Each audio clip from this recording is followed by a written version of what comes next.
call to order this meeting of the Pierce County Charter Review Commission on June 8th at 6 p.m. Clerk, can you please call the roll? Lisa Boyd. Here. George Consuelo. Mason Fletcher.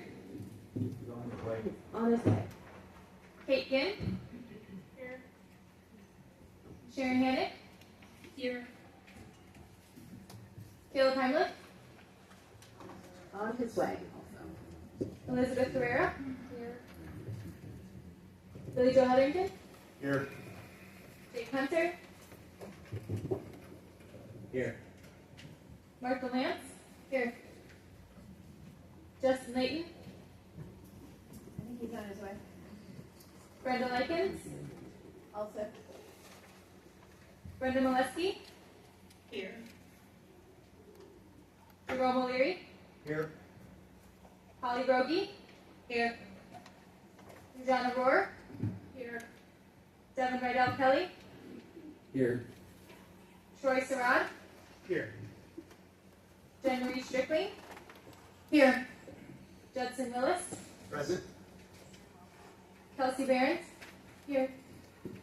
And you do have quorum. Commissioner Consuelo, the city's on its way to your home fairly.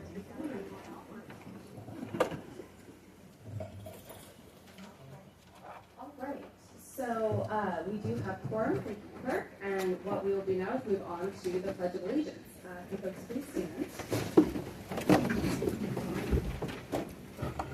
I pledge Allegiance to the flag of the United States of America and to the republic for which it stands, one nation under God, indivisible, with liberty and justice for all.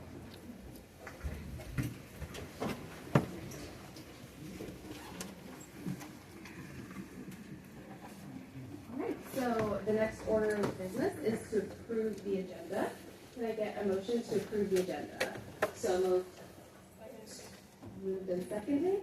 Any discussion on the agenda? Seeing none, all in favor of approving the agenda, please say aye. Aye. All opposed, please say nay.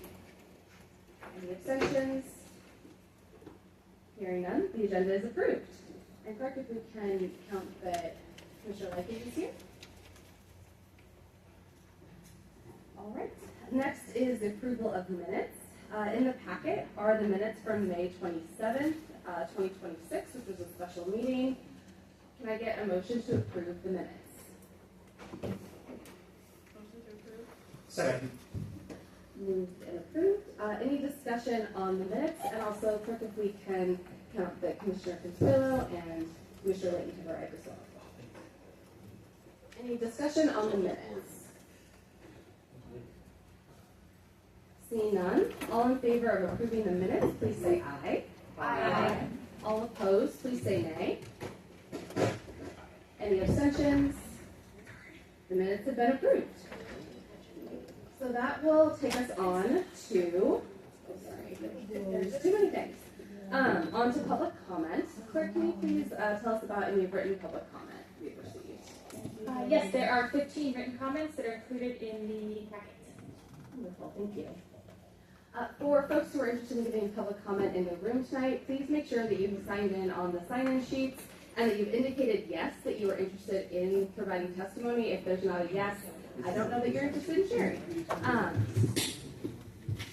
So for everyone, as a reminder, the purpose of the Charter Review Commission is to review the charter and propose amendments that will be on the ballot in November for all registered voters of Pierce County to vote for or against. This body does not have the power to make final decisions about what is or is not in the charter. And additionally, our work will officially conclude on June 30th. Public engagement is a crucial component of this process and ensure all members of the public are able to make their comments. And consistent with our posted rules of engagement, I request that side conversations be taken out of the room.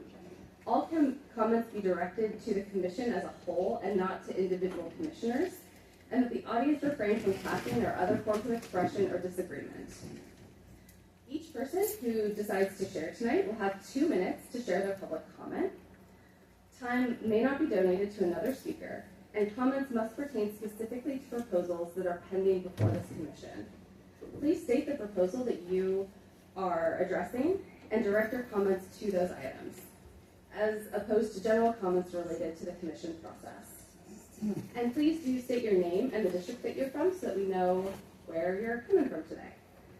All right, so point of order, or point of clarity or question.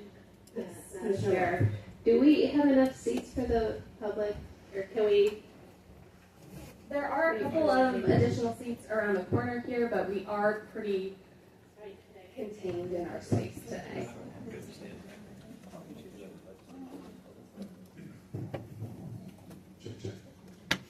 Thank you. Oh, shit.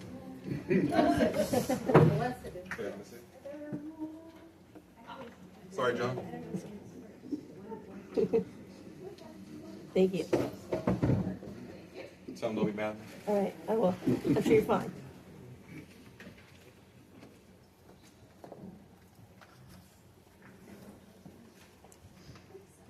There are a couple of seats over on the side. So I will call the first person and as well as say who's next so that folks can be kind of ready to come up. Please do come to the podium and share with us your testimony. So first I have Bo Harrer, and I deeply apologize. I am the worst at pronouncing names. No, you actually nailed that 100%, so that was Thank you. So again, you'll have setting a good trend for the evening. wonderful. You'll have 2 minutes, and please do share the district that you're from. Okay. Good evening, all. And followed by Christy Mays? I'm really sorry. I got a little Good evening, all. My name is Bo Harrer. I'm from the 37th District, so I'm not from this direct area, but I'm part of the manufactured housing communities of Washington, with a trade group that represents, as the name implies, manufactured housing communities in the state of Washington. Here tonight to speak in opposition to the proposed amendment for C-27. We believe this is a well-intentioned amendment, but we want to point out to the committee here that pretty much all of this is already covered at the state level. There are laws that cover notice of sale. Right now it's a 70-day notice, and we have not yet seen that being a problem or being enough time for either residents or nonprofits to put together offers as opportunities for putting offers to purchase their communities. Right now the Department of Commerce already maintains a list of over 90 eligible organizations, that's nonprofits, housing authorities, cities, counties, who are also notified every time a community goes up for sale in Washington, and they too have that same 70-day time period in which to put together an offer if they are so interested. We've seen this not being a problem in our industry right now. One of the most active buyers is Rock, resident-owned communities. They're a nonprofit that operates out in this space, so we don't see that as being a necessity. We also see this as having sort of a confliction with the Manufactured Housing Dispute Resolution Program, which is a program run by the state AG's office and is entirely funded from manufactured home communities already. And this is a dispute resolution board where residents can bring their complaints about pretty much anything. They can be then addressed back to their community owner or community management. And the AG's program has been very robust in handling this. Like right now, we're dealing with a complaint about the placement of a new set of mailboxes. So our residents are able to understand the process, they're able to use it, it's effective, and it's out there, and it's very well funded. And, well, I see I'm running out of time. I thank you for your attention. Thank you. So next we have Christy and then Kevin and Wood. Good evening. Hello, I'm Christy Mays, and I'm here from the 45th District, but I work in Pierce County and manage several manufactured housing communities in the area. Here to speak on C-27, and thank you for the very well-intentioned language. I've got some concerns about the duplicacy of it, especially as it relates to what's already in place in state law. The Manufactured Housing Dispute Resolution Program was implemented 19 years ago. We're coming up on the 20th anniversary next year. And that's a program that last year in the AG's report to the legislature, they reported 854 complaints that came into their office that they resolved. And actually, they resolved more because they quoted having resolved 950, which means they had some carryover from the year before.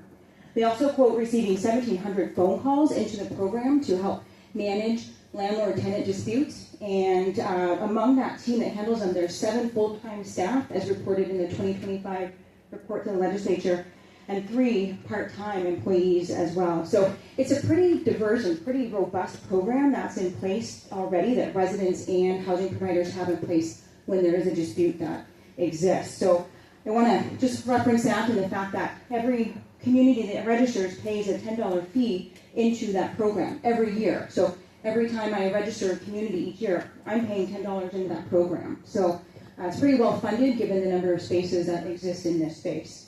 And then I want to just make a quick comment too about not conflating park closures and park sales. Those are very different things, and sometimes when we hear a park is up for sale, we instantly think, oh my gosh, everybody has to relocate, it's closing, it's going to be a Costco. And that's not the case at all.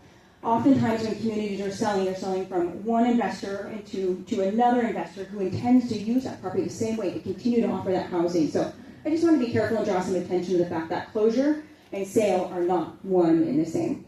Okay, thank you very much. Thank you. Next we have Kevin and then Jeff Joseph. Thank you all very much. My name is Kevin Vanderweg. Thank you for hearing my testimony to Pierce County Charter Review Commission. Thank you for serving on this commission.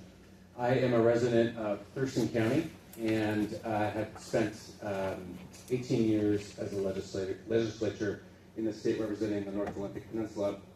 And I now work in the manufactured housing space, and I'm here to testify on C-27.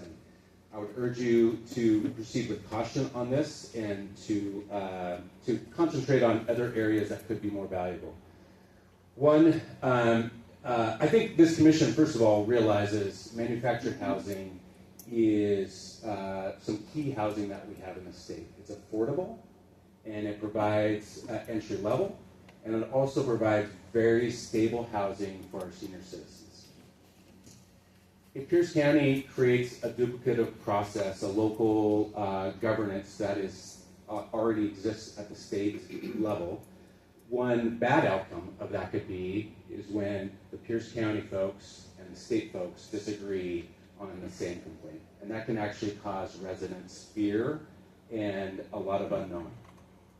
The other concern about starting a county-level manufactured housing regulations is that it brings the county liability. And when you bring liability, that results in litigation. And litigation is something that's costly. I think Pierce County can spend their precious tax dollars on other more important and more valuable ways to keep people housed than litigating when there is disagreement either between the county and the state or between park owners and residents and the county takes a stance. I would encourage you to consider all those, and again, thank you for allowing me to testify. Thank you. And Clerk, can you please note that Commissioner Heinrich has joined us? Thank you. All right, so Jeff Joseph and then Ed Beck.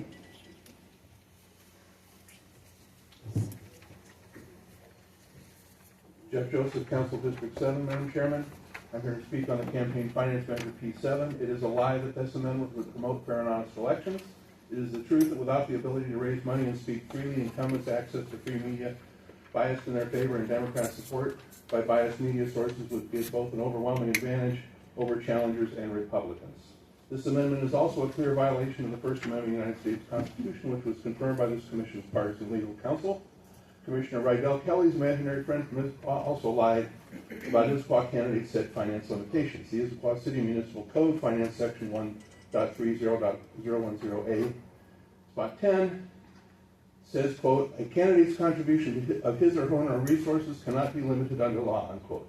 Further, the same section 1.30.030 limits on contribution, subsection B1 reads, quote, the limitations imposed by this chapter shall not apply to a candidate's contributions of his or her own resources to his or her own campaign or contributions to the candidate's campaign by the candidate or the candidate's spouse of assets of their marital community.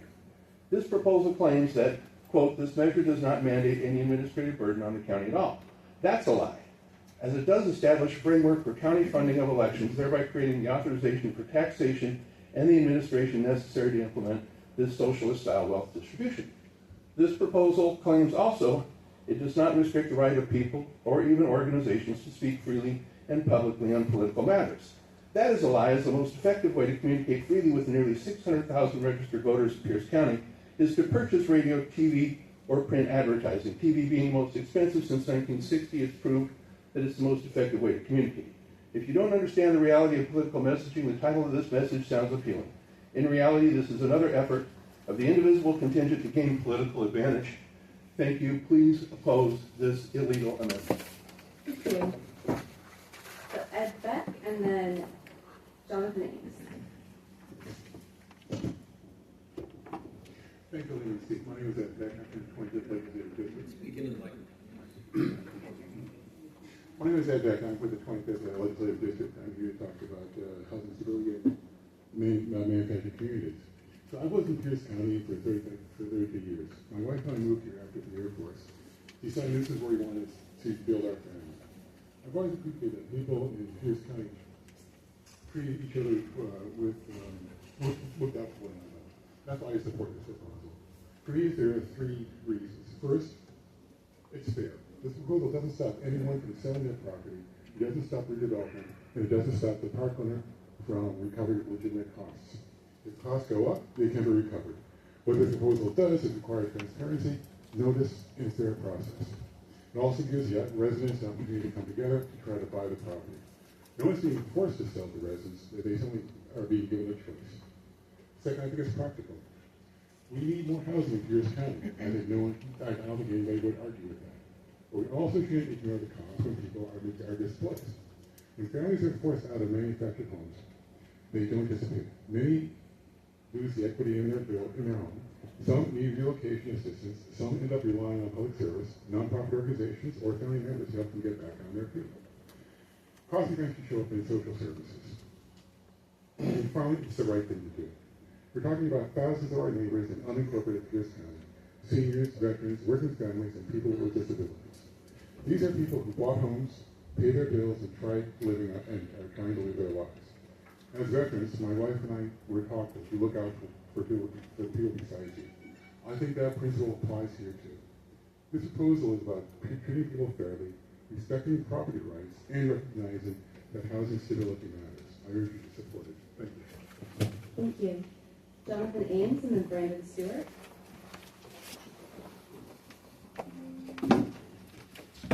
All right, Jonathan Ames, District C3, talking about C36. Anti-discrimination is an oxymoron here. You're asking us to lie and for our state to lie and enforce lies. My personal conscience tells me not to lie.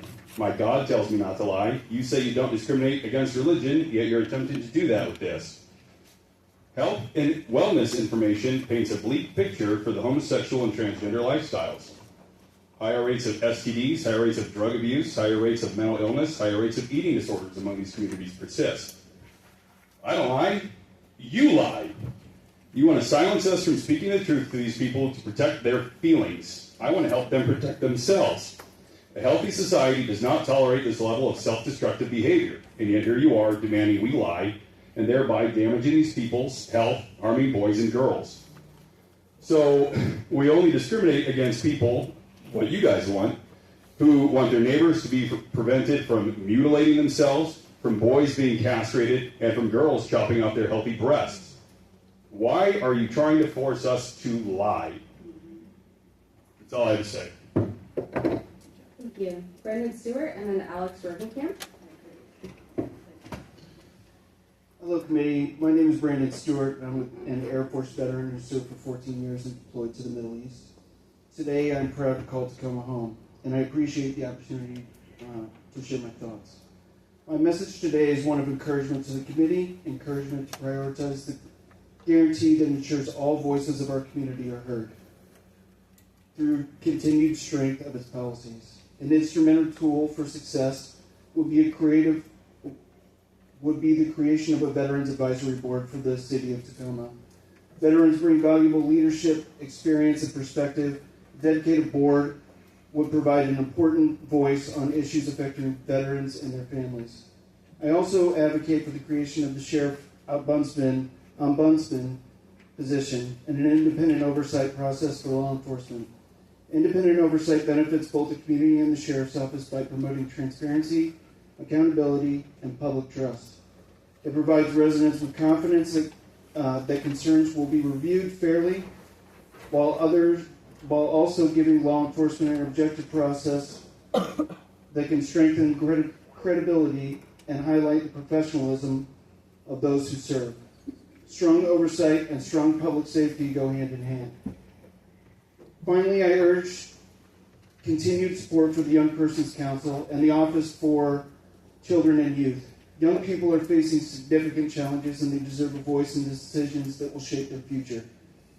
These programs not only elevate youth perspectives, but also provide opportunities for young people to engage with local government, develop leadership skills, and become active members of the community. A strong city creates a seat at the table for those who have served, those who protect the public, and those who will inherit the future. I hope the committee will continue supportive opportunities for representation, accountability, and civic engagement, and help to ensure our public conversations remain respectful, constructive, and free from hateful rhetoric. Thank you so much. All right, Alex Rogenkamp, and then Crystal Jenkins.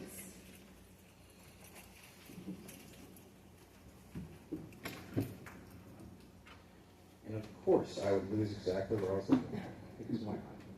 All right, howdy. My name is Alex Rogenkamp. I am from District 3, and today I'm going to be discussing C42. So in an audit in 2022 showed that 865 cases of land seizures here in Washington State, and 75% of those did not have convictions.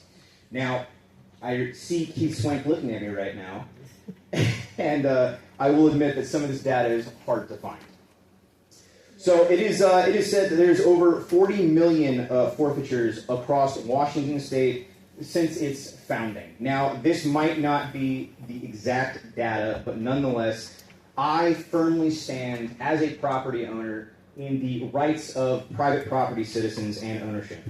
Ownership of property in Washington State is a cornerstone of American liberty and the foundation of our community's prosperity. It empowers families, small businesses, and farmers across Pierce County. From the farmlands of Graham, Eatonville, to the neighborhoods of Tacoma and University Place, to build, invest, and create a wealth for future generations, of which, unfortunately, I do not feel like we are taking into account enough, thinking about our children and our children's children, and what life are we leaving for them. Because if private property means nothing anymore, and the government can come in and just seize our land for whatever reason that they might say. Do we even have rights? Look at Montana and what's happening right now at the Crazy Mountains. And the federal government just coming in on national land that tax dollars are paying for, and they're just building houses. I do not want to see what's happening in other places, in other countries, in other states, happen to Washington State. Thank you much. Thank you. Crystal. Why wouldn't I drop it? And I'm really sorry if I got that wrong. And then Stephen Frazier. Or no, sorry, you didn't. Keith Swank will be after Crystal. Hello, I am Crystal Jenkins. I'm with John L. Scott, and I'm just representing Pierce County as a whole. I'm here trying to help make a change in the processes and guidelines all around for homeowners on leased land in Pierce County. There are a lot of gray areas with relocation assistance due to varying of amounts owed on the homes, also set dollar amount funding, and income caps to qualify. One thing that would be really helpful is having some legitimate contacts that actually have time to move these houses in lieu of the money being offered.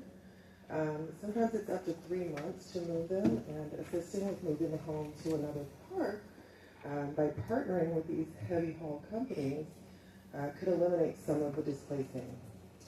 Having really strict guidelines on who's responsible for what and how to go about things like defaulted payments, utility costs not being on the park owners, maybe even mandatory sewer connections versus upkeep of far too many septics, and the effects that the utilities have on things. This is imperative to create a more set standard.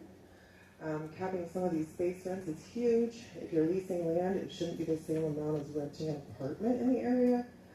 There should be complete transparency when there are looming fines or problems that will affect everyone in the park. Unfortunately, leasing land is not a right, and that's the problem. We need to come together to create more of a win-win for park owners and homeowners. Mandatory co-ops could be the solution, the way that loan companies, such as Rock, save parks by purchasing the land from the owner and turning the parks into a co-op, allows each of the owners to pay the loan back with their space rent. It even gives them an emergency fund set up if needed down the road as a whole. It's something that could work for a lot of the failing parks. I know the landlords have a hard time making anything between taxes, repairs, and maintenance. Thank you so much. So we have Keith Swank and then Ken Paulson.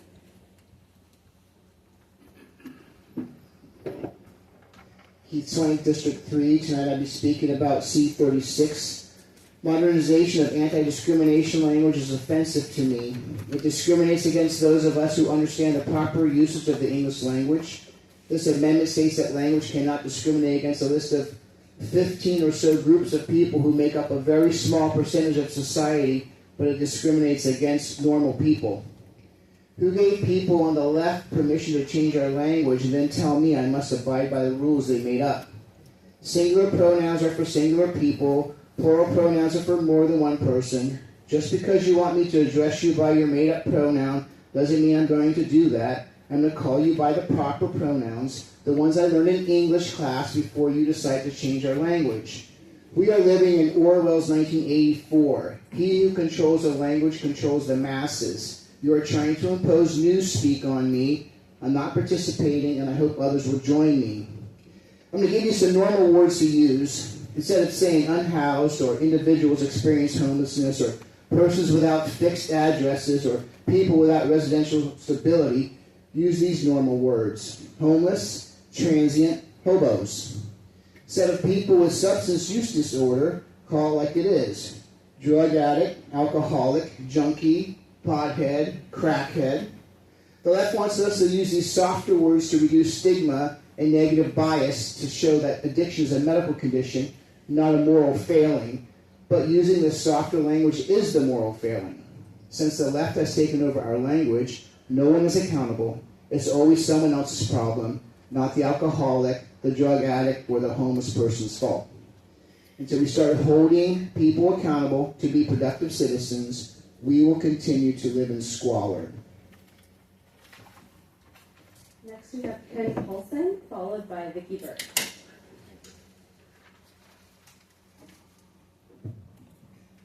I use the words drugged up pedestrian. As they are dancing on the sidewalk and then walking out in the street, and I gotta keep my eye on them so I don't run them over. I said that to a police person, and they said, "Yep, that's what they are." Anyway.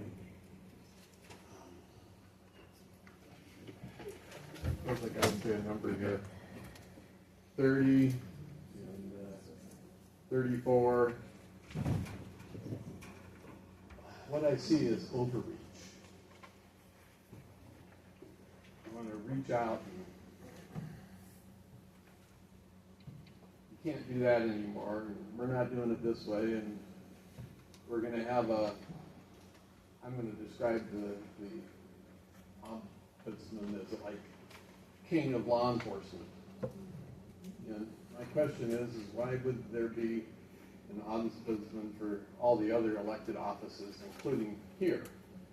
You just want to pick on a department that wants law enforcement to protect people instead of being a appointed flunky, the way I would describe it. Described former police chiefs as appointed flunkies.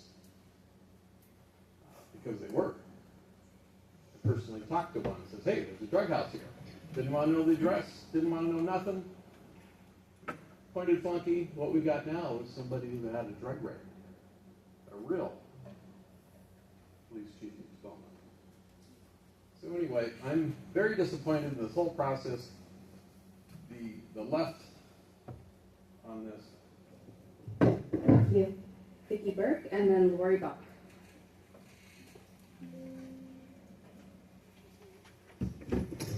Hi, Vicki Burke, District 2. I'm here in favor of the ombudsman for to oversee the sheriff. In years past, there have been a lot of difficulties, and we could have used another layer of accountability in that position. This is not directly 100% at the current sheriff. It is about the sheriff and future sheriffs. So that's what people aren't understanding. They're looking at it as just a sole attack on Sheriff Swank, and that's not what it is. We want the accountability for everyone, and you would think in a room with grown-up adults we would be able to realize that. I want this layer of accountability for everyone. As for C-27, no program is perfect, and I believe there are many holes in the verbiage that we can always use help in closing. It is affordable housing at this time, but the property owners are not treating all tenants the same. I visited a friend today in a trailer park, and when she first moved in, it was $400. Now it's $1,000, and it's going up again in October. I don't know what she's going to do. Her whole place is too old to be moved or whatever. So we need to look and protect these people and keep them in their affordable housing. That's something that we can all do better. And I really have a hard time understanding why everybody doesn't want this for our people. Why do we want to shove them out on the street? I don't get it. I really appreciate the work that the Charter is doing. You're respectful, well-spoken, and inclusive of all people. I do not appreciate the sophomoric behaviors of the elected sheriff and the people he's brought in to be insightful and block the work of the commission. Yes, do you have something to say, Fletcher? Okay then. So here we go. So don't use the clock on my charter. If you have something good to say it, but quit being childish and using the clock to abuse. Thank you. What is your point? I just wanted to call out that we're supposed to be addressing the whole body and not individual commissioners. Well taken. All right, Lori Bach, and then Stephen Anderlyle. Hi, my name is Lori Bach. I'm in District 2. I want to speak in favor of the proposal for C30 for the Sheriff Ombudsman. I think that it's clear that we have the sheriff position needs to have some oversight, whether appointed or elected. And I also want to take this opportunity to tell you I started coming here because of my concerns over the sheriff, but I've been really impressed with all of you and the work that you're doing. I really appreciate that it's a volunteer position, it's unpaid, and you've even been extended an entire month and added additional meetings, and you're all gracious and you're all here and still working. I want to say thank you. You signed on to help make our government work better and be more effective, a truly selfish effort. This is democracy at work. In this work, the public shows up week after week to strongly tell you, swear at you, yell misinformation, facts at you, and insult you. I'm sorry for that part of this work. Hopefully the influence you are having on our government for the next 10 years will offer some sense of accomplishment and achievement. As a representative of voters, I sincerely thank you for your pluck and for your service. And just a reminder, please refrain from clapping or other expressions of agreement or disagreement.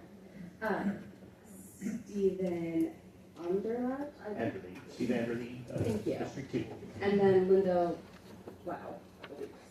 Thank you, Commissioners. Appreciate the opportunity to speak. I also want to lend my support for C30, the Sheriff's Ombudsman proposal. I believe this is important to be put before the people. We can't wait another 10 years to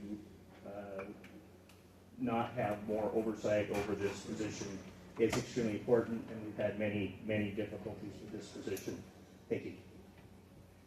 Thank you. Linda Wow, and then Carol Sue Brayton.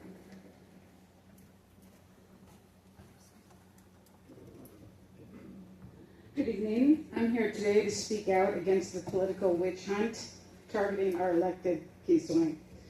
Voters chose Sheriff Swank to lead our enforcement with integrity, experience, and a commitment to public safety, not to bow to unelected bureaucrats or sanctuary policies that put criminals first.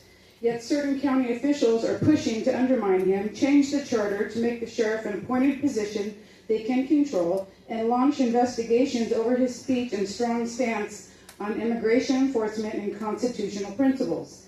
This isn't about accountability. It's about retaliation, because Sheriff Swank refuses to play politics with our safety.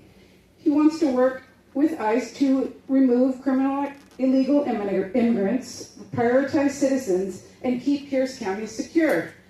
The attacks on him, complaints to the Criminal Justice Training Commission, legal battles, and charter review efforts are coordinated attempts to override the will of the voters who elected him. At the same time, those pushing hardest for accountability on Sheriff Swing need to look in the mirror.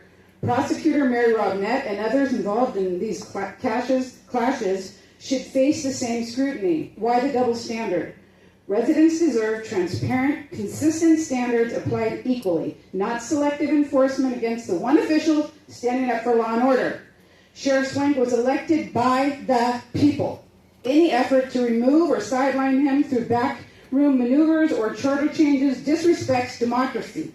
Hold everyone accountable fairly, or stop pretending this is about good governance. Pierce County voters are watching. Support our elected sheriff, reject the paragraphs, and put the public first. Thank you. Next we have Carol C. Brayton and then Emily Anderson.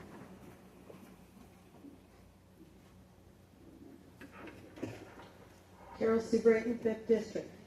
I also agree with not having the ombudsman. As you saw last week, we had testimony from the two-time candidate for sheriff. She didn't win. She said why there should not be an ombudsman, and was very clear. Also, you had great testimony from the other people that are in the local and the jurisdictional Pierce County department that does the oversight. So they testified to you why there should not be. And that is a good and logical reason for that. She could have been the one you are going after. She could have been that person. I just want to remind you of that. She came close in both elections. So I'm asking you to reconsider this. It's not a position to be put in there. The initiative signature gathering. We need a longer timeline like Commissioner Hannick had discussed, and I believe that there is a logical reason with the initiative process. Increasing the council. The council should not be increased. We have jurisdictional gerrymandering and other things that can arrange those different things, and not to include an enlargement of the Charter Commission. Anti-discrimination language. We need to use correct verbiage. There's numerous types of homelessness, from job loss to drug addicts to people who have mental health conditions to people who are disabled, and we need to use the correct, proper language for each of them, not just saying unhoused. There's some people who want to be unhoused. Trust me, I've worked in the system. I've dealt with thousands of them, not hundreds, thousands. So I'd also look at eminent domain, Wayne Hague versus the U.S. Forest Service. You're trying to take people's land, and I am running out of time. Thank you for your time. Thank you for your service, and we all appreciate it. Emily Anderson, followed by Lisa Olson. All right, Emily Anderson, District 1. I'm here tonight because you guys still haven't updated the website so we can find things. I realized 2 nights ago that the things that happen in the meetings are actually posted in the meeting minutes, and I don't think the average person paying attention to this knows. So that's kind of important. That should probably be on the instructions list on how to navigate things. So I'm going to talk about C42. So it was brought up last meeting that they changed the word from shall to may. Take our land for the necessary support of the poor and infirm to protect the safety, health, blah, blah, blah. Well, it got me thinking. They pointed out shall and may and changing that one word and how they changed P2 into something completely different than intended. And I hope the commission doesn't just kills this thing or gets rid of it. I don't want to say that word. No violence. Anywho, because shall, I'm not an eminent domain person. I don't know. I know I appreciate private property rights and the government should stay off my property and not mess with it. But at the same time, I'm concerned about changing the word shall to may would prevent the government from actually doing their jobs and improving our roads and infrastructure as necessary. And I know there's a huge agenda for 15-minute cities and rewilding, the United States, Yellowstone, and Yukon. It's Agenda 21, local to global, to make us, complete surveillance state. And I think it concerns me what the broader agenda is on this one. And I think I don't trust anything you guys are doing. Anywho, so community stewardship, I don't think that's a good idea. Housing stability is already talked about. Sheriff Ombudsman is a no-go. Young persons, we shouldn't have 14-year-olds hanging out with 25s talking about politics. They should be out in the woods doing things. Kids need to be kids, playing in the dirt, not trying to get learning how to be career politicians. Thank you. Thank you. Lisa Olson, followed by Janine Brashears.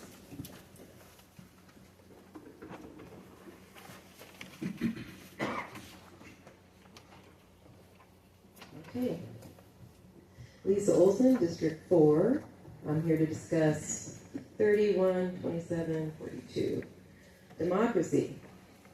The rule, this is the first thing that came up on my phone. Rule of the majority. I thought we're no kings, but that to me sounds pretty crazy. So I know you all listened to the turnout, people that voted you in, so you listen to your constituents. And to me, I feel like the majority of the people that turn out and show up and talk to you are included in that ruling. So democracy. I do not want to be like King County, Seattle. Don't want to be like LA. Don't want to be like San Francisco. It sickens me what my kids and I have been exposed to over the last 5-6 years. But here we are watching tourniquets and shoot-ups, and now we're passing out foil and crack pipes. These aren't working. Housing won't work. You don't need any more eminent domain. Just keep it what it is. If anything, I'm okay with taking it away for property, parks, because it happened in my family. Nisqually Refuge, Wildlife and Refuge. Our property got taken for that. Billy Frank Jr. I'm okay with that, but not with this grift and waste, fraud, and abuse of our tax dollars. And we have to watch it happening. The unhoused drug addicts now they're housed in public land where we all see it. We all see it. I mean, everybody sees it. Just drive around. I don't want to see it anymore. I want these people helped. I want accountability. I like what Sheriff Swank's doing. I'm against the ombudsman. I'm against appointments. Again, we don't want to be Seattle. We don't want to be Tacoma PD. I mean, the reps, just look at the reputations these departments are getting. That's no-brainer. So please listen to the majority of turnout, the people that vote you in, and the people that show up. What else? Campaign finance, I agree with Jeff Joseph on all that. I think it was that one. Thank you. That's it.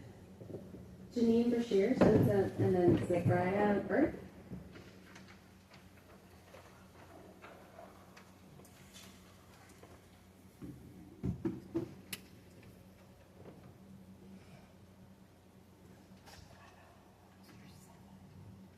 Good evening, my name is Janine Brashears, and I live in District 1.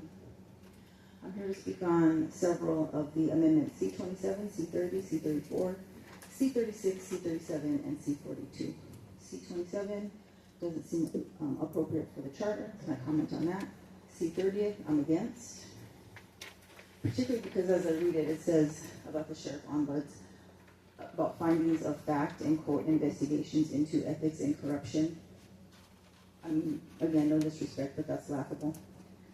C34, the number of council members is not the cause of inadequate representation. I believe that personal agendas are. C36, I see several problems with this amendment, but most concerning to me is the special language for transgender people that were discharged from the military. I'm not sure that that same consideration was given to soldiers or service members who refused the vaccine, and I just don't understand that. Worldwide, nationwide, I don't understand that. C37, I'm vehemently against this. My family and I are against this due to its emotionally based language over facts, and it calls on the county council to consider an ordinance to eliminate cash bail. That is a huge problem, not supported.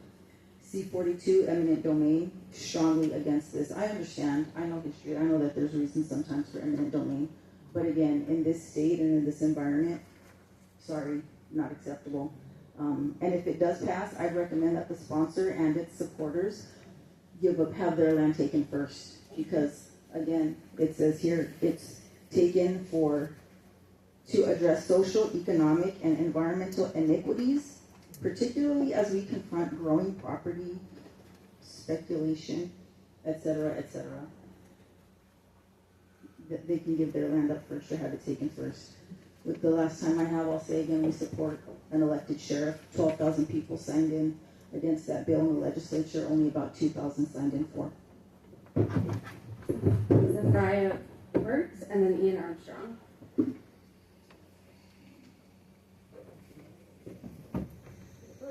Good evening, my name is Zafra. I'm in District 4. I'm here to express support for items C26, C30, and C34. I think everyone can agree that C26 is a good idea, so I'll go straight to C30, which is the establishment of a sheriff ombudsman office. I think that no office with as much power as the sheriff has should be without oversight, and well, whether it is Sheriff Swank or anyone else. And Sheriff Swank, speaking of ways during his time in office, have definitely eroded trust in law enforcement. The establishment of an ombudsman's office would help to rebuild that trust. I think that everyone in here can see the color of my skin, and I do not feel safer with my sheriff. And inviting ICE into the town, not masked men can come and arrest people off the street without a warrant. Finally, I'm also in favor of C34, which is expanding the county council and the charter review committee. There are over 900,000 people in the county council, and adding 2 more members to the county council and 27 members to the charter review commission would ensure that as our population grows, we continue to build a civic body that represents the people. Thank you. Ian Armstrong, followed by Andrea, I'm sorry. Angelin, thank you. Yes, no problem. All right, Ian Armstrong, District 7. I'm going to speak to C1 today, but first I feel like we need to put on the record that we went from 2 security guards that are normally here, the same people every day, to now 8 or 9 of them in the lobby alone, and a police officer out in a patrol car. Are we trying to intimidate somebody? That's kind of unacceptable. Now, I have here Robert's Rules of Order, edition 12, okay, 43.4. Until a matter has been brought before the assembly in the form of a motion proposing a specific action, it cannot be debated. So, you stated last week that my suggestion and Rogi's suggestion was only applicable to debate on a motion. Okay? The first and second readings have all not come with a motion of P1 or C1. Okay? So what that tells me is that we have held completely invalid reading 1 and reading 2. Or you broke the rules and allowed the chair to limit speech to 1 time without a 2/3 vote. So you need to make a decision on which one it is, because either way you're wrong, and all of this is invalid if you're wrong. So we need to really take a look at that and discuss it again. Thank you. Anderlin, and then Vince Navari. Good evening, council members. My name is Angelina Skirdo. I'm from Pierce County District 2. First and foremost, I would like to make clear, without making this a partisan issue of left and right, for the sake of fairness and all parties being heard, that we all know homelessness is a huge issue, and the subject of law enforcement is necessary for assurance of public safety. However, the stigma of mental health when it comes to homelessness can be daunting and absurd and even just outrageous because of what homeless people are believed to be and assumptions of what each person's life has come out to be. I ask that Sheriff Swank approach the topic of homelessness with an open mind and let the public help law enforcement think outside of the box for more sustainable solutions that would work in order to achieve greater process for an end to this health and quality of life crisis. So there's also the long-standing issue of racism and discrimination that I hope, like highlighted in section 3, subsection 2, paragraph 2 of the new amendment, that findings by the sheriff be based on facts and follow through in publishing the same way for consistency and fairness.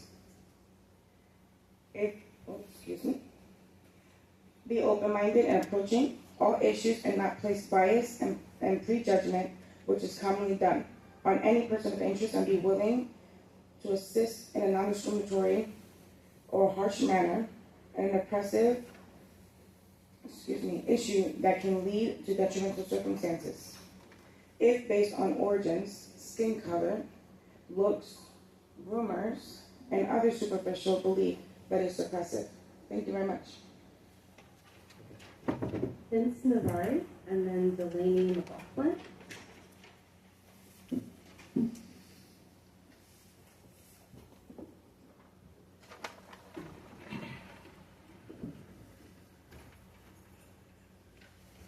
Good evening, Commission. My name is Vince Navarre. I've been a resident of Pierce County for over 65 years. My father served in World War II. He served in the all-black 761st Tank Battalion. He earned a Silver Star in World War II. He also is a combat Army man in the Korean War. And he raised me to be moral, ethical, with integrity. He raised me to be a patriot and have respect for this government and the American flag. His main mantra as he served as a school board member and as a town council member in his retirement years was fair and impartial. And I'm going to couch everything and the decisions that you make, that they should be considered for the 10 years. They should be fair and impartial, and you should grasp onto the aspect of the structure of government and the nonpartisan governance. So particularly about C1, the Charter Review Commission carries a vital duty to act with fairness, balance, and nonpartisanship, and decisions should be made focused on the structure of government, not through reactions to an individual personality or things that are in the media. This is going to be done for 10 years. The litmus test is, will you make a decision based on a particular person if he had no controversy? If not, the commission risks allowing political motives to override objective analysis. The commission must uphold public trust by making decisions grounded in evidence, principles, and long-term public interest. Structural reform is legitimate only when it transcends personalities, controversies, and transient public opinion. This is the essence of nonpartisan government. Thank you. Thank you. Delaney McLaughlin, and then Zach Kinnaman.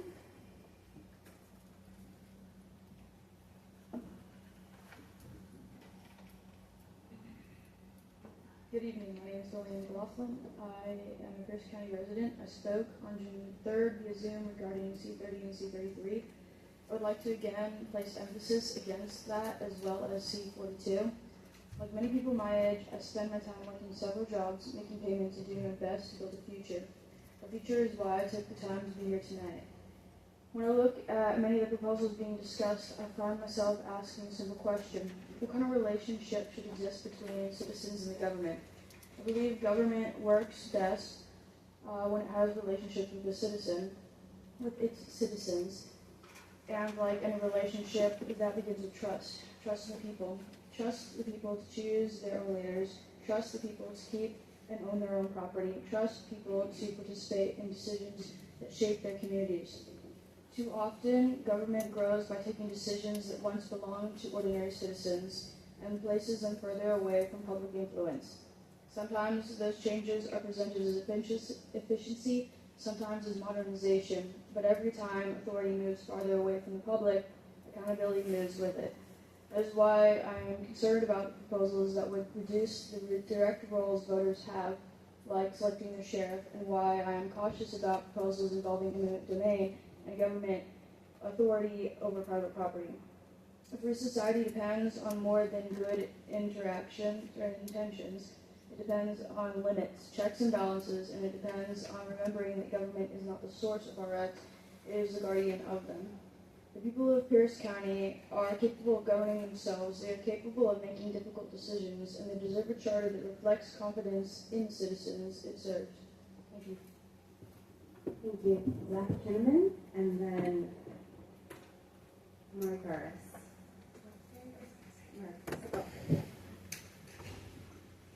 Good evening, Council. I am Zachary Kinnaman. I live in Lakewood, and I also work for the Office of Corrections Ombuds.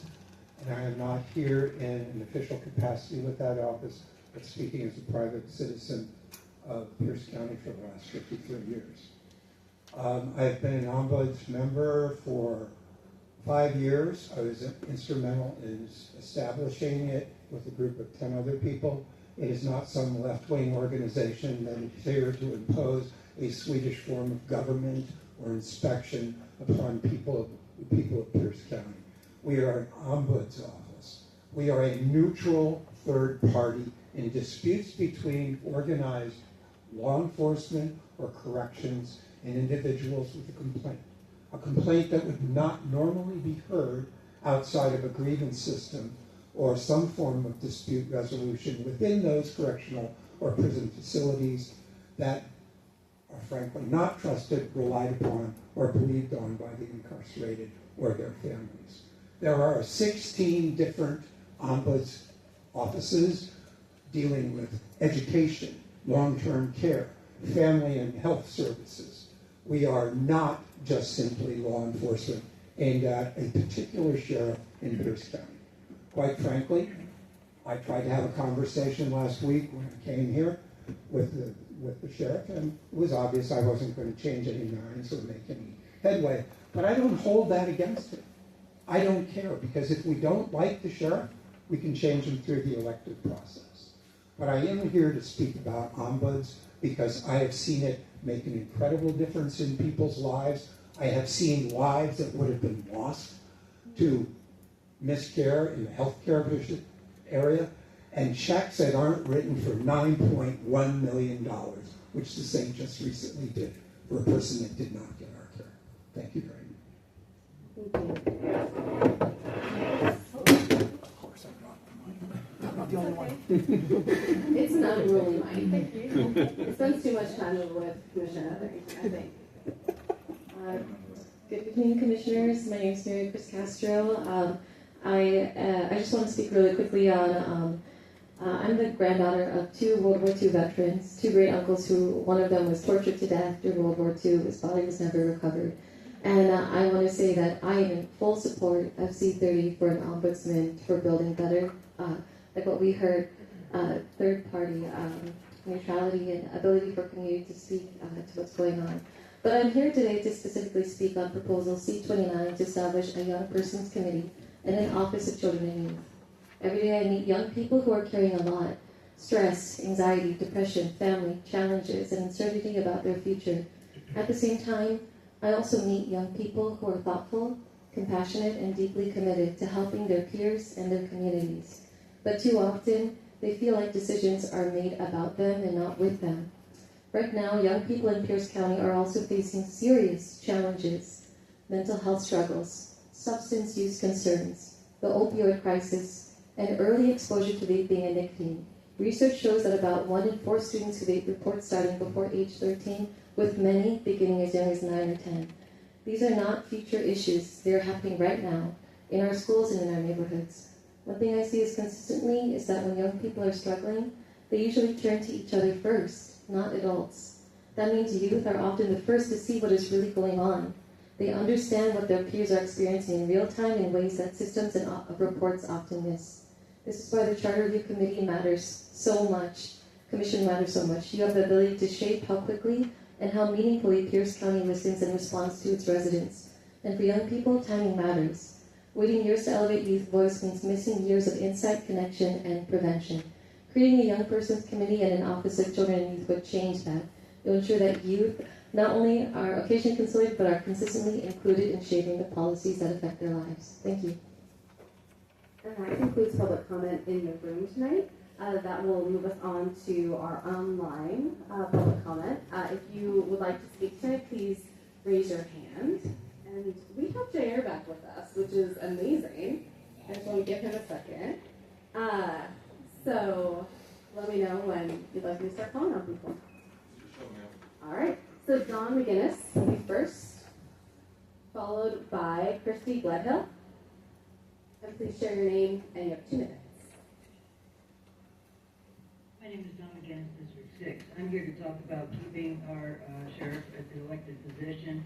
I don't believe there's anybody in that room that goes through a background, psychological, and a severe history of where you come from, where you started. It's a very stringent process even to become a police officer, let alone sheriff. So if they take and have an ombudsman take over this, we lose that right to keep him accountable, him or her accountable. So keep your hands off our sheriff. Keep your hands off our property. I don't want that to go either. That's our property. I'm not giving the government, who I don't trust at all because they don't listen. And we certainly don't need no more council members. I tried to call the council, and I was told never to call again because they don't like me bringing up problems in my community. So I was told never to call the council.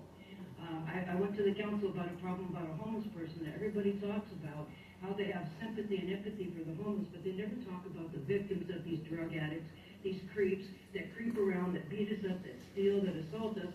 One tried lighting a gasoline can on fire when my grandson was trying to catch a bus. I brought that to the council, and she laughed in my face.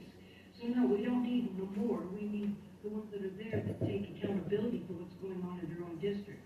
And why do we have so many drug addicts and people here? Whatever they're doing isn't working. We voted on the 300 housing place where they're going to put homeless people in. They're going to allow them to do their drugs, and they're going to come out and they're going to come into our communities and steal and pillage. And there's not going to be any oversight on that. And we have no recourse over it. They didn't listen to us and they pushed it forward. No, we need to stay in control of our rights. I don't want to be told how to speak either.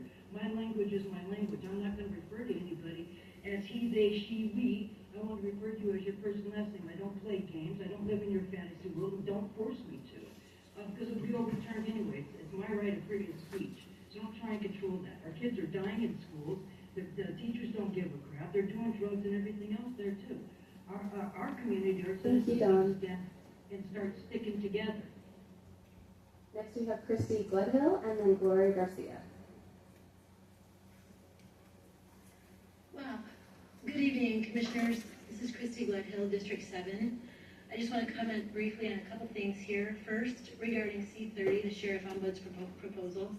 The actions of our current sheriff in stepping out of his role as sheriff to whip people into a frenzy meant to impede the progress of these meetings is exactly the kind of behavior that I, as a resident of this county, would bring to the ombuds, because that's where accountability would lie, and not in the social media back and forths with this person whose job it is to serve and protect all residents of the county, not to deride and politicize and obstruct and call names. Please do move forward with C30, bringing to the voters the opportunity to have some real accountability, transparency, and public trust with regard to the sheriff's behavior and performance. Not just with this sheriff, who is hopefully long gone if this amendment is adopted and by the time it is put in place, but into the future, whether the sheriff is elected or appointed. Second, I want to thank you for making changes to the website that make searching for the latest versions of these proposals not perfect, but much easier. I know that you have been asked to build the airplane while you are flying it here, and I see and appreciate the efforts you've been making. Hang in there. Thank you. Next we have Gloria Garcia, followed by Sydney Hennessy. Hello, Gloria Garcia, District 4.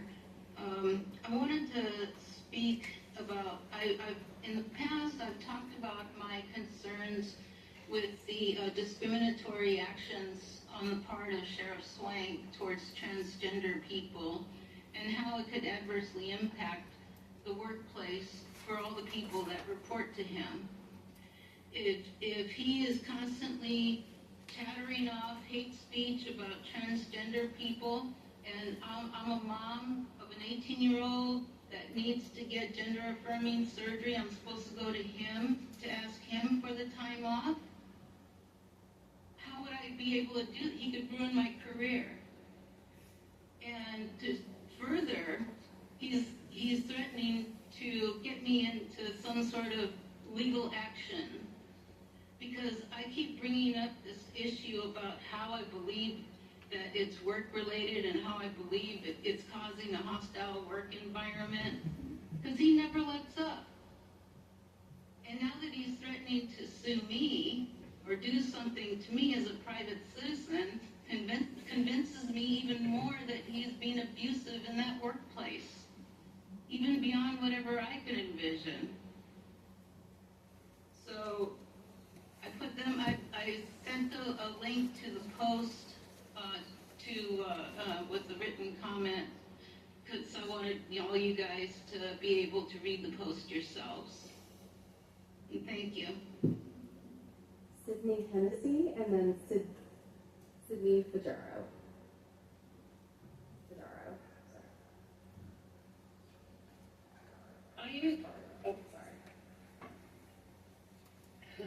I am Sydney Hennessy from the 27th District, and I am a lifelong Tacoma resident.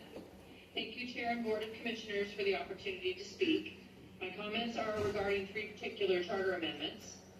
On proposed Charter 30 regarding the Sheriff Ombuds, I appreciate the desire for an additional method of accountability and transparency to the Pierce County residents, but this would be a burdensome cost to taxpayers and unnecessary use of already limited resources, from vetting and recruitment of qualified board members to creation of standard operating procedures to placement and prospective replacement of appointed board members. There are already processes in place to hold the sheriff and the wider department accountable to the county. On proposed Charter 32, initiative signature gathering timelines, thank you to Commissioner Hannock. My recommendation to the board is to approve this amendment, and as a volunteer signature gatherer in Tacoma and Pierce County, as well as surrounding areas for state measures, with opportunities to sign petitions limited by distance, disability, and access for many folks that may want to be part of the democratic process, having more time to gather signatures would be extremely helpful and equitable. Finally, on proposed Charter 36, I acknowledge the attempt at equitable language by Commissioner Rydell Kelly that no one should experience discrimination of any kind in our county.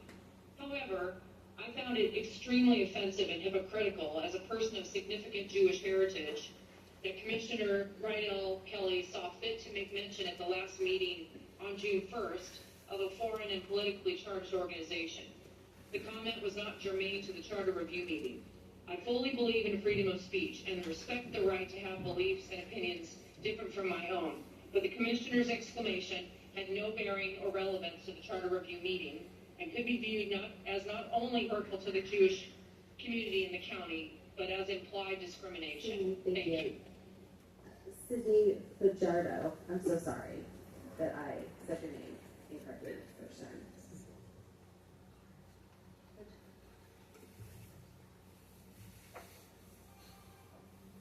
Good evening.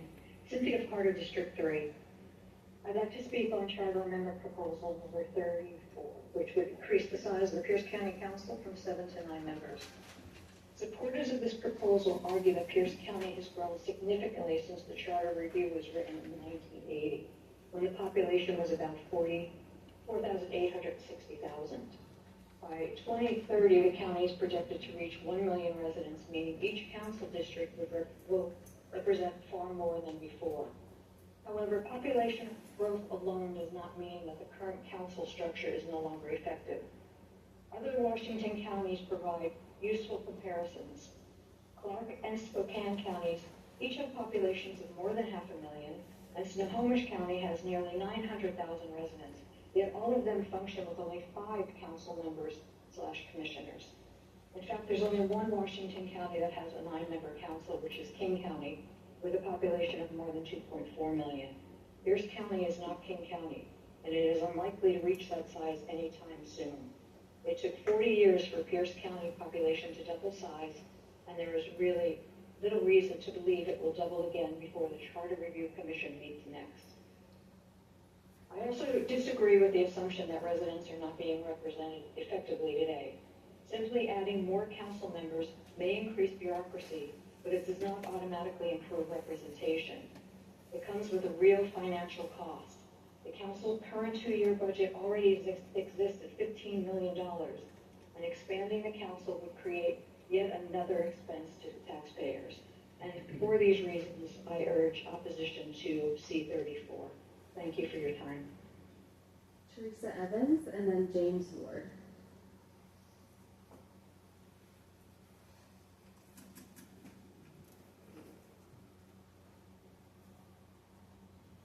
Hello, my name is Teresa Evans, and I'm in District 5.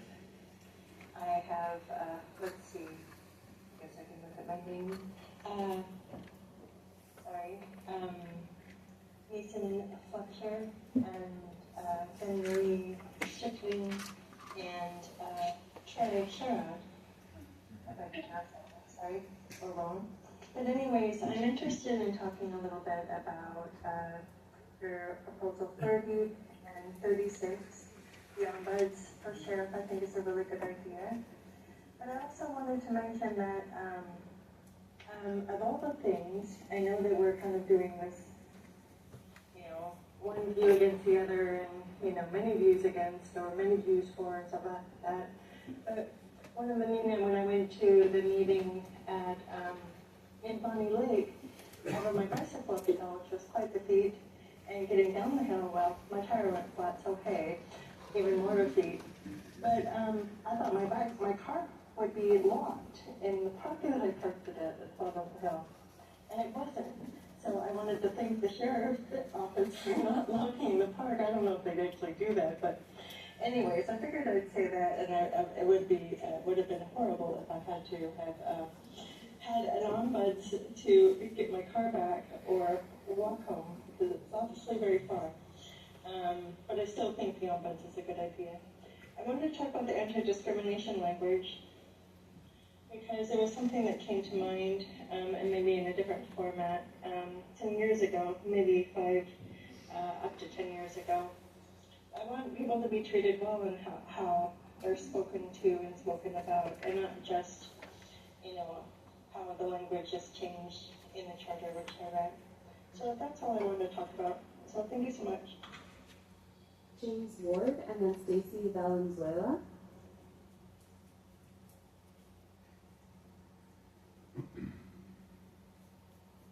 Hi, my name is James Ward. I am from District 3, and I want to talk about C30 and C24. Swanky was already, he already had a law passed against him by the legislature. Section 30, 34, and 33 talk about the recall of elected officers. Every elected public officer of the state of Washington, except judges and courts of record, shall be recalled to the discharge by the legal voters of the state or the political subdivision of the state from which he's elected. And that's this, right? That's the Pierce County Council. But in 34, it says that the legislature shall pass the necessary laws to carry out the provisions of Section 33. So the legislature already passed the law to remove Swank, and he just refused to step down. So with this ombudsman thing, I don't see any teeth in it. I don't see any actual prosecuting power. What if you catch soldiers working for Sheriff Swank unloading heroin out of an airplane at JBLM? What, they go to Veterans Court? Maybe. But I don't see the ombudsman having any prosecuting power. What are they're going to investigate it? And as far as Section 24, the Constitution says that no special privileges or immunities are allowed.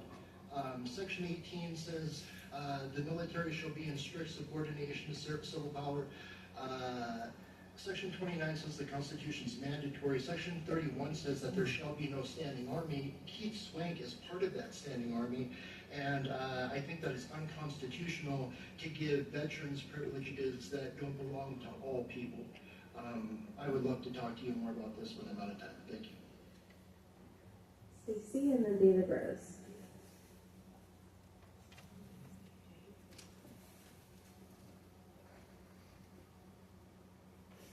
Good evening, Stacy Valenzuela, speaking for C27.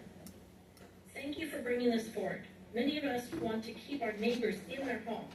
We see communities losing housing units when in crisis, the need is for more housing. Our legislator requests cities and counties add tenant protections to support, enhance, and strengthen the RCW 5920 and 30.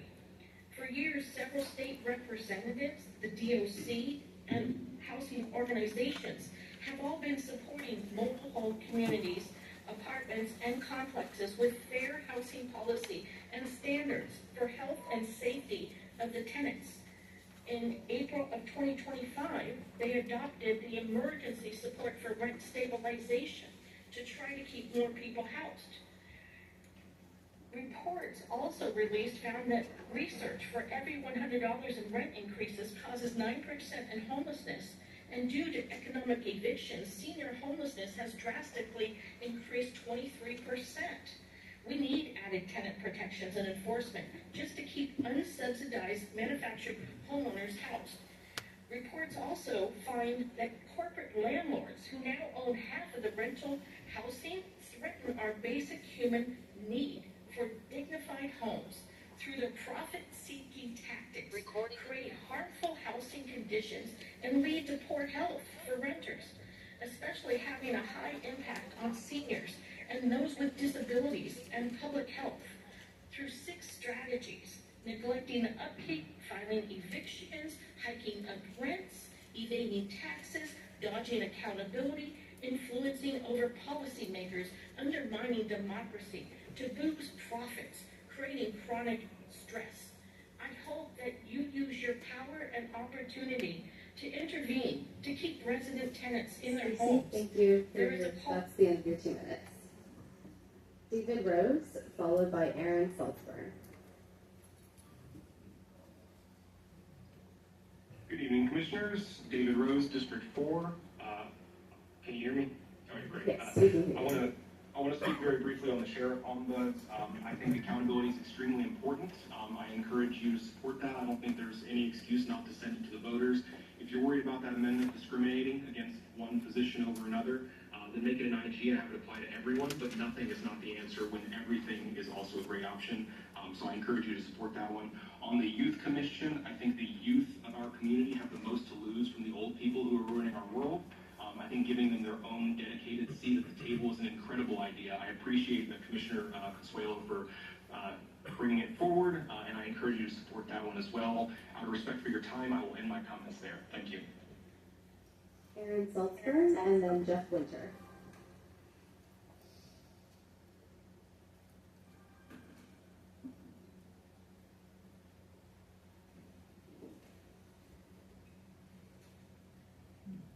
Aaron, if you can unmute. We can't hear you in the room yet.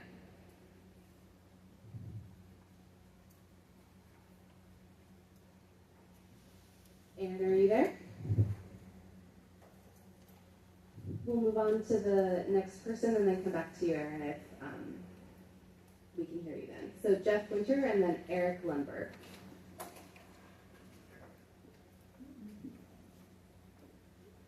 Oh yes, Jeff Winter, District 5, here to address C1, making the sheriff and appointed positions. Several people, including myself, testified to the fact that our state constitution makes it clear that the office of sheriff is an elected position. And yet this commission seems determined to go forward with this proposal and put it on the ballot for a simple majority vote to change our state constitution. May I remind everybody listening that lawyers file on controversy, and I can't think of a better way to create controversy than for elected officials to violate their oath and create a bill that clearly changes our state constitution. As I have testified before, our constitutions are express trusts, and our elected officials are trustees and are sworn to the words as they are written. They do not have the discretion to change the meaning of the words. This last week, in an effort to document my previous testimonies, I noticed that there was a technical glitch on May 27th, resulting in public comment not being recorded. And since this commission puts such a high value on hearing from the people, I thought that I should repeat a few of the questions that I had. One, when we elect a public official, do they even represent us, or do they immediately go to a third party who's not sworn to the Constitution for advice of what they're supposed to do, further delegating their authority we gave them? And two, and these elected unofficially unelected, publicly paid attorneys pay with our tax dollars? Do they get full disclosure of the counsel they give our officials? Do they even swear to their advice? Which brings to question, who is really the trustee? As Article 1 of our state constitution states, the people have all political power, and when the people come to you with legitimate concerns, or heaven forbid, a cease and desist order, these should be addressed, not ignored. Thank you. Eric Lindberg, and then we'll come back to Aaron Saltzburn to see if you're there.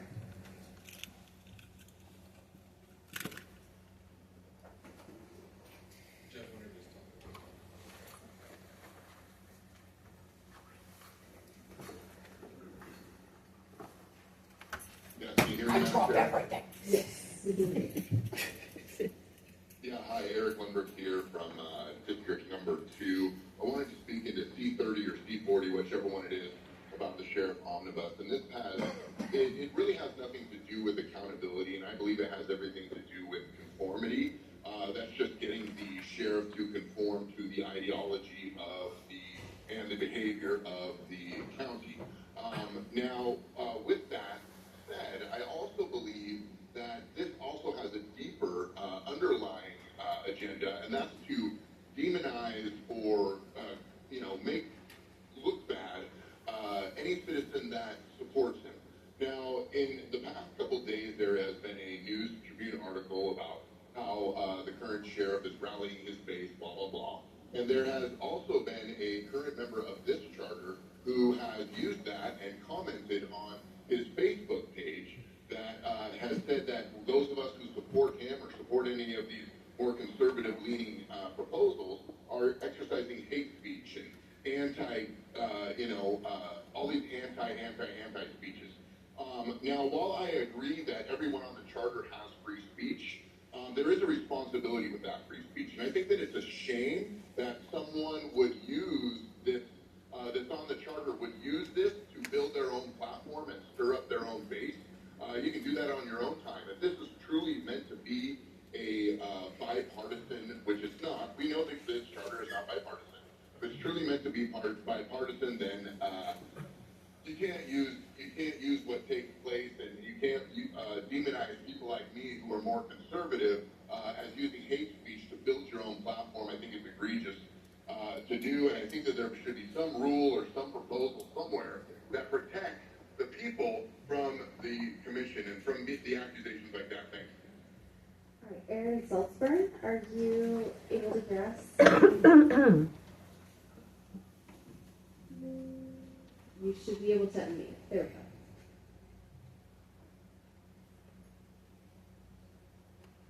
Aaron, we can't hear you in the room, unfortunately. Oh, there you are. Can you hear me now? Yes. Hello, my name is Aaron Salzburn. I'm from the 4th District. I would first like to thank the council for putting together this and really emphasize that you do a thankless job. And Chair and the council, I'm really happy to see that you're being very active and being very engaged with the community. I'll be brief.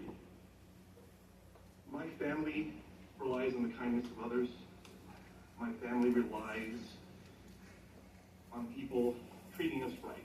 And I would like to just say in the strongest possible terms that I support C36 and would like people to know that we're out here and we exist and we deserve all the considerations and rights that everyone else in this room is privy to.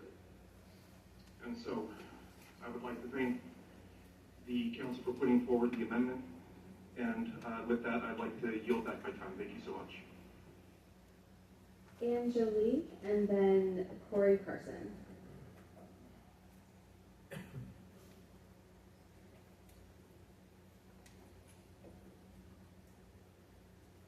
Good evening, Commissioners.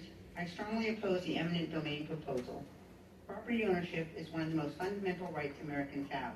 When someone works, saves, sacrifices, and finally buys a piece of land, that property should belong to them, not to the government and not to whoever the government decides have a better use for it.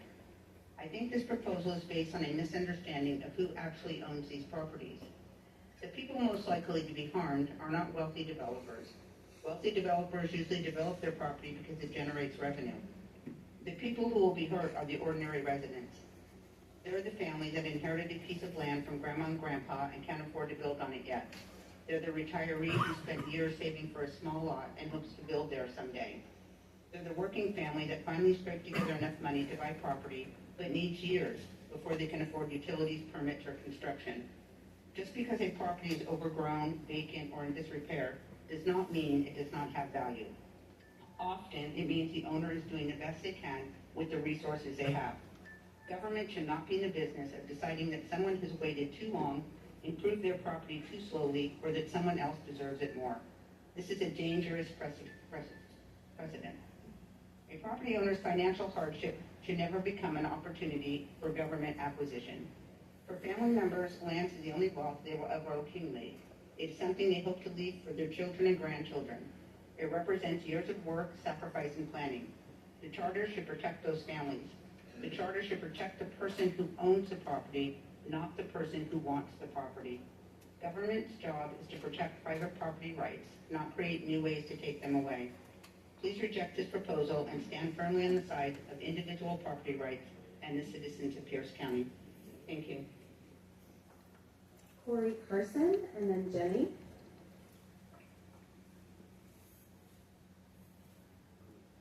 Yes, hello there. This is Corey Carson, District 1. I want to speak in favor of C-42. Private property is a cornerstone of economics in this country, for families in this country. This amendment does not give eminent domain to the county. The county already has that. What we're doing here with C-42 is to say if you built on it already, if it was developed first, then it was abandoned for 7 years at least, then we're saying that would be a good use of the county's already existing eminent domain power. This makes sense. This is not harming families. This is not harming people who have bought property and haven't developed it yet.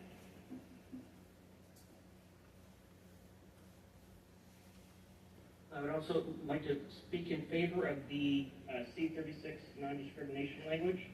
This is simple and straightforward. It just lists more people that we know about. This should be just an easy one to pass. That's all I got. I yield my time. Jenny, and then Tom Bush.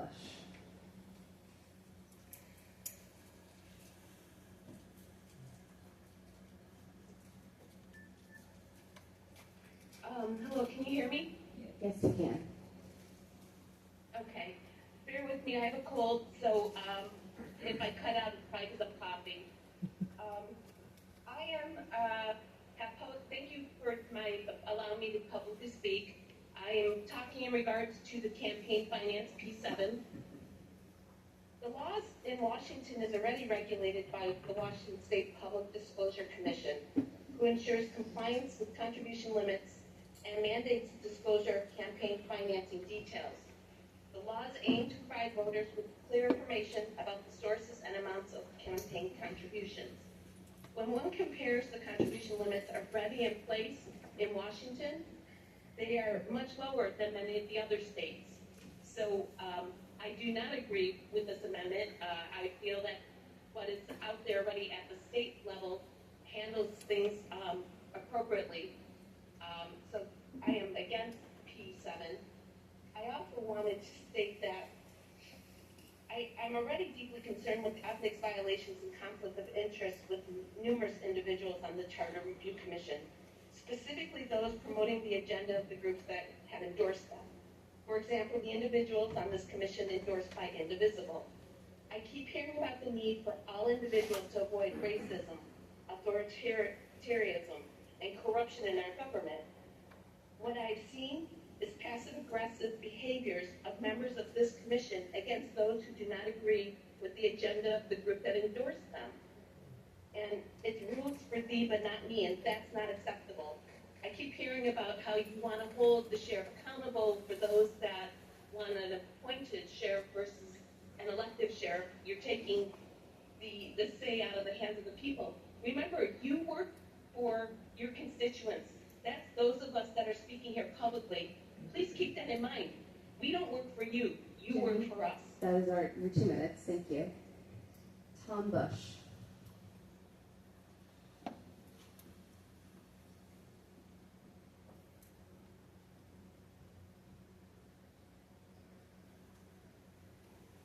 Tom, we can't hear you in the room.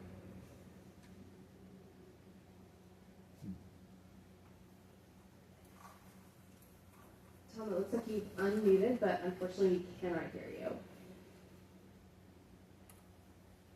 We'll move on to... You can hear me now? Oh, Can you hear me yes. Yeah, we can hear you.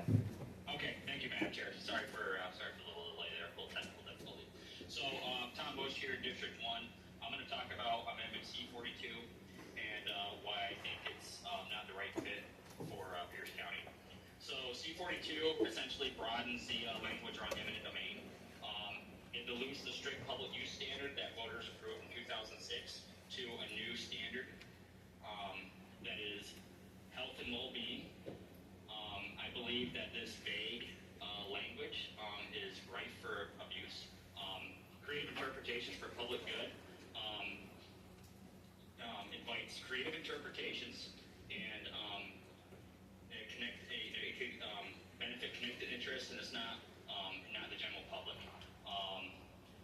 Bottom line is property rights are key to people, and it increases uncertainty and risk for families, farmers, and businesses throughout the community. And it should be known that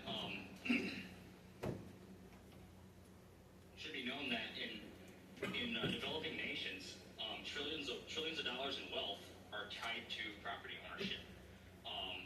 Here in the West, our certainty in property ownership unlocks capital, unlocks financial resources to otherwise people that wouldn't have the means to do so. Philosophically saying, philosophers like John Locke saw property rights as natural rights tied to self-ownership and labor. Mixing your effort with resources, improving land creates ownership. Government's primary role is to protect ownership, not redistribute or seize them arbitrarily. I just believe that this amendment is overly vague and is ripe for abuse and puts the county at significant legal risk. Thank you for your time. And that concludes public comment. Oh. Lori Lane. Thank you. Can you hear me? Yes, we can hear you. Lori Lane from District 1. First of all, I have problems with C1, the amendment. I think we should have an elected sheriff. Recently, this was brought before this is challenged, and the people that were in court challenging it were successful in getting granted two preliminary injunctions to back this up. And they were not overturned in the Supreme Court, even though the state tried to. It's that important for our sheriff. He's our front line to protecting our rights, and he's accountable to us, which really, I don't think that should ever change. And that's why I also have objections to C30, because I believe what happens with the ombudsman is it could be weaponized against Sheriff Swank, and I have a problem with that. I don't think that's fair at all, and it's a dirty pool. C34 is another I'm concerned about, because it increases both the city council to 9 and the charter to 27. I don't think more people is the answer. I honestly don't. I think being efficient with what you have is a much better solution, and it's more cost effective to us, who you answer to. I do have two things I can say yes to, and that is C24 for vets, because it honors them. And also C32 because it lengthens the initiative gathering process up to 180 days. I know how labor intensive that is, having watched that process. says low battery, unfortunately, my microphone. It's very low volume, it's hard to hear you from back here. Yes. Given that, I'll make a motion for a 10-minute recess. Second. Motion's second. Any discussion? Seeing none, all in favor of a 10-minute recess, please say aye. Aye. All opposed, please say nay. Any abstentions? Seeing none,